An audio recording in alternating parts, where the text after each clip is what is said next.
Alrighty. After completing this, you can see just even this shingle here, you can see maybe 3 fingers max going in there before it starts wanting to go. We got a single tear that happened here.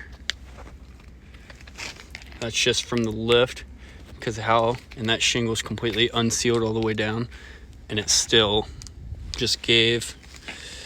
We got a good lift here while lifting to do those nails.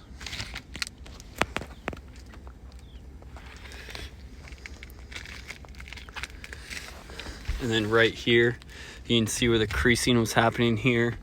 And then while nailing in there, it did rip. If we go right here, you can see that shingle actually ripped all the way up.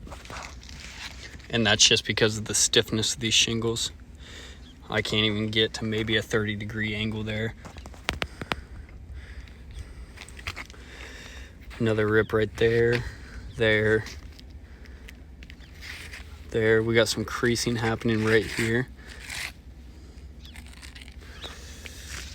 And then around here, this shingle laid good. I don't know that it'll stick. But then you can see the color difference in those shingles.